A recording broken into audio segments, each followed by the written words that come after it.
এই সময় বঙ্কিমবাবুর সঙ্গে আমার আলাপের সূত্রপাত হয়।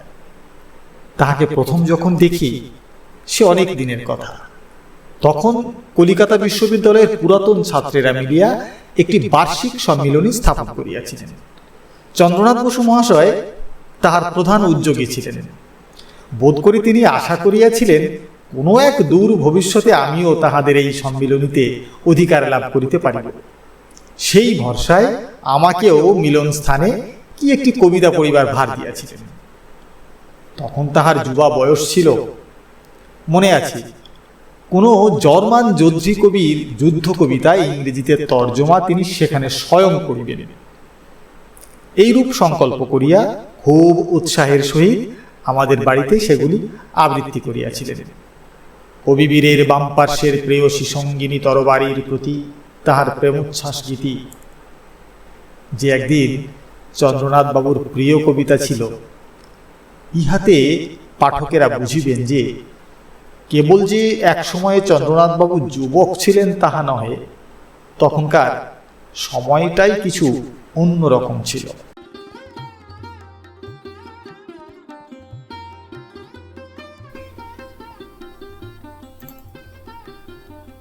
সেই সম্মেলন সভার ভিড়ের মধ্যে ঘুরিতে ঘুরিতে নানা লোকের মধ্যে হঠাৎ এমন একজনকে দেখিলাম যিনি সকলের হইতে স্বতন্ত্র, যাহাকে অন্য পাঁচজনের সঙ্গে মিশাইয়া ফেলিবার জো নাই। সেই গৌরকান্তি দীর্ঘকায় পুরুষের মুখের মধ্যে এমন একটি দৃপ্ত তেজ দেখিলাম যে তাহার পরিচয় জানিবার কৌতূহল সংবরণ করিতে পারিলাম না। সেদিনকার এত লোকের মধ্যে কেবলমাত্র তিনি কে ইহাই জানিবার জন্য প্রশ্ন করিয়াছিলাম। যখন উত্তরে শুনিলাম তিনিই বঙ্কিমবাবু, তখন বড় বিস্ময় জন্মিল। লেখা পড়িয়া এতদিন যাহাকে মহৎ বলিয়া জানিতাম, চেহারাতেও তাহার বিশিষ্টতার যে এমন একটি নিশ্চিত পরিচয় আছে, সে কথা সেদিন আমার মনে খুব লাগিয়াছিল। বঙ্কিমবাবুর খড়গ নাসায়, তাহার চাপা ঠোঁটে, তাহার তীক্ষ্ণ দৃষ্টিতে ভারী একটা প্রবলতার লক্ষণ ছিল। বক্ষের উপর দুই হাত বদ্ধ করিয়া তিনি যেন সকলের নিকট হইতে পৃথক হইয়া চলিতেছিলেন। কাহারো সঙ্গে যেন তাহার কিছুমাত্র গা ঘেঁষে ছিল না। এইটাই সর্বাপেক্ষা বেশি করিয়া আমার চোখে ঠেকিয়াছিল। তাহার যে কেবলমাত্র বুদ্ধিশালী মননশীল লেখকের ভাব তাহা নহে, তাহার ললাটে যেন একটি অদৃশ্য রাজ তিলক পরানো ছিল। এখানে একটি ছোট ঘটনা ঘটিল। তাহার ছবিটি আমার মনে মুদ্রিত হইয়া গিয়াছে। একটি ঘরে একজন সংস্কৃতজ্ঞ পণ্ডিত স্বদেশ সম্বন্ধে তাহার কয়েকটি স্বরচিত শ্লোক পড়িয়া শ্রোতাদের কাছে তাহার বাংলা ব্যাখ্যা করিতেছিলেন। বঙ্কিমবাবু ঘরে ঢুকিয়া এক প্রান্তে দাঁড়াইলেন। পণ্ডিতের কবিতার এক স্থলে অশ্লীল নহে কিন্তু ইতর একটি উপমা ছিল। পণ্ডিত মশাই যেমন সেটিকে ব্যাখ্যা করিতে আরম্ভ করিলেন, অমনি বঙ্কিমবাবু হাত দিয়া মুখ চাপিয়া তাড়াতাড়ি সে ঘর হইতে বাহির হইয়া গেলেন। দরজার কাছ হইতে তাহার সেই দৌড়িয়া পলানোর দৃশ্যটা যেন আমি চোখে দেখিতে পাইতেছি। তারপরে অনেকবার তাহাকে দেখিতে ইচ্ছা হইয়াছে, কিন্তু উপলক্ষ ঘটে নাই। অবশেষে একবার যখন হাওড়ায় তিনি ডেপুটি ম্যাজিস্ট্রেট ছিলেন, তখন সেখানে তার বাসায় সাহস করিয়া দেখা করিতে গিয়াছিলাম।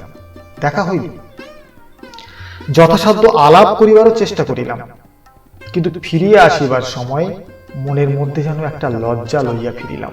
অর্থাৎ আমি যে নিতান্তই অর্বাচীন, সেইটা অনুভব করিয়া ভাবিতে লাগিলাম, এমন করিয়া বিনা পরিচয়ে বিনা আহ্বানে তাহার কাছে আসিয়া ভালো করি নাই। তাহার পরে বয়সে আরো কিছু বড় হইয়াছি।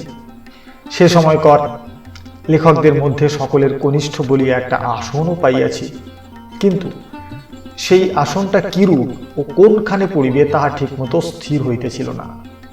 ক্রমে ক্রমে যে একটু খ্যাতি পাইতেছিলাম, তাহার মধ্যে যথেষ্ট দ্বিধা ও অনেকটা পরিমাণে অবজ্ঞা জড়িত হইয়াছিল। তখনকার দিনে আমাদের লেখকদের একটা করিয়া বিলাতি ডাক নাম ছিল। কেহ ছিলেন বাংলার বাইরন, কেহ এমারসন, কেহ আর কিছু, আমাকে তখন কেহ কেহ শেলি বলিয়া ডাকিতে আরম্ভ করিয়াছিল। সেটা শেলির পক্ষে অপমান এবং আমার পক্ষে উপহার স্বরূপ ছিল। আমি তখন কলভাষায় কবি বলিয়া উপাধি পাইয়াছি। তখন বিদ্যাও ছিল না, জীবনের অভিজ্ঞতাও ছিল অল্প। তাই গদ্য পদ্য যাহা লিখিতাম তাহার মধ্যে বস্তু যেটুকু ছিল, ভাবুকতা ছিল তাহার চেয়ে বেশি। সুতরাং তাকে ভালো বলিতে গেলেও জোর দিয়া প্রশংসা করা যেত না। তখন আমার বেশভূষা ব্যবহারে সেই অর্ধস্ফুটতার পরিচয় যথেষ্ট ছিল। চলছিল বড় বড় এবং ভাবগতিকেও কবিত্বের একটা তুরীয় রকমের শৌখিনতা প্রকাশ পায়। অত্যন্ত খাপ ছাড়া হইয়াছিলাম। বেশ সহজ মানুষের প্রশস্ত প্রচলিত আচার আচরণের মধ্যে গিয়া পৌঁছিয়া সকলের সঙ্গে সুসংগত হইয়া উঠিতে পারে না। এই সময় অক্ষয় সরকার মহাশয় নবজীবন মাসিক পত্র বাহির করিয়াছে। আমিও তাহাতে দু একটা লেখা দিয়াছি। বঙ্কিমবাবু তখন বঙ্গদর্শনের পালা শেষ করিয়া ধর্ম আলোচনায় প্রবৃত্ত হইয়াছে। প্রচার বাহির হইতেছে। আমিও তখন প্রচারে একটি গান ও কোনো বৈষ্ণব পদ অবলম্বন করিয়া একটি গদ্য ভাবোচ্ছ্বাস প্রকাশ করিয়াছি। এই সময়ে কিংবা ইহারই কিছু পূর্ব হইতে আমি বঙ্কিমবাবুর কাছে আবার একবার সাহস করিয়া যাতায়াত করিতে আরম্ভ করিয়াছি। তখন তিনি ভবানীচরণ দত্তর স্ট্রিটে বাস করিতেন। বঙ্কিমবাবুর কাছে যাইতাম বটে, কিন্তু বেশি কিছু কথাবার্তা হইত না। আমার তখন শনিবার বয়স, কথা বলিবার বয়স। ইচ্ছা করিত আলাপ জমিয়া উঠিত, কিন্তু সংকোচে কথা সরিত না। এক একদিন দেখিতাম সঞ্জীব বাবু তাকিয়া অধিকার করিয়া গড়াইতেছেন। তাহাকে দেখিলে বড় খুশি হইতাম।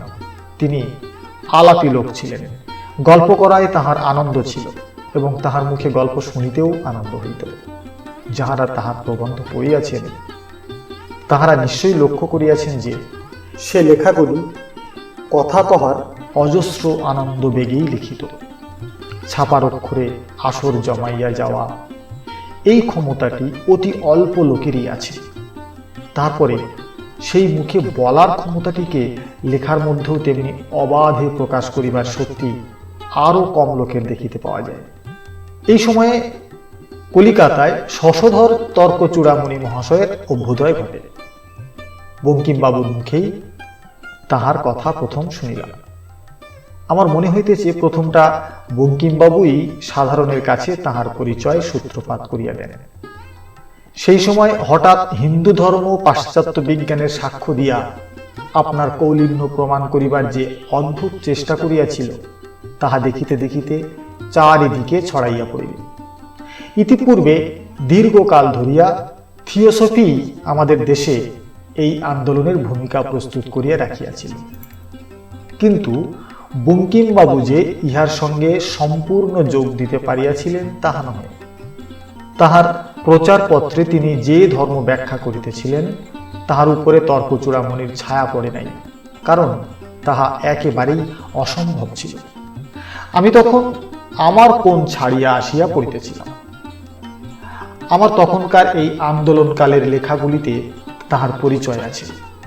তাহার কতক বা ব্যঙ্গকাব্যে, কতক বা কৌতুক নাট্যে, কতক বা তখনকার সঞ্জীবনী কাগজে পত্র আকারে বাহির হইয়াছি।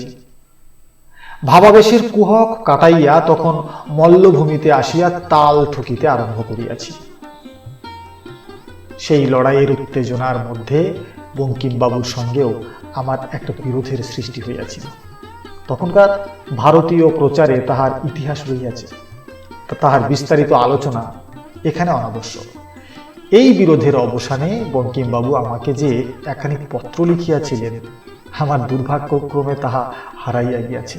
যদি থাকিত তবে পাঠকেরা দেখিতে পাইতেন বঙ্কিমবাবু কেমন সম্পূর্ণ ক্ষমার সহিত এই বিরোধের কাঁটাটুকু উৎপাটন করিয়া ফেলিয়াছিলেন।